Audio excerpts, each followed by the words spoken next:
Hey everybody, today I wanted to experiment and make these edible water bottles to see how efficient they are. Since there are 50 billion plastic water bottles used in 1 year and only a small portion of that is recycled, it becomes a huge pollution problem. Whether the plastic ends up in the ocean harming and even killing little fishies, or it ends up in landfills adding to global warming, it's not good. So we're going to begin by adding 1 cup of drinking water and 1 gram of sodium alginate. And then we're going to use a hand mixer and combine our ingredients.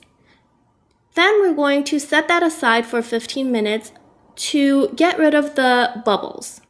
Then we're going to take 4 cups of water and 5 grams of calcium lactate, and we're going to stir that really well.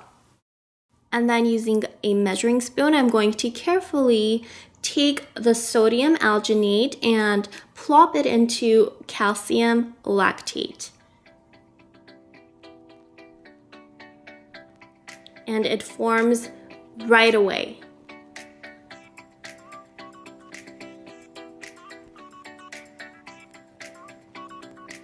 You can continue doing this and make as many little edible water bottles as you want. And then we're going to stir for 3 minutes really carefully. And then we're going to take a spoon and again very carefully put it in another bowl of water just to stop the reaction. And that's it. I really enjoyed making these edible water bottles, but I do find that they're not very efficient. They burst very quickly, and when they burst, there is liquid inside. And you can go ahead and eat the outer portion. Thank you so much for watching. I love you, and I'll talk to you soon. Bye guys.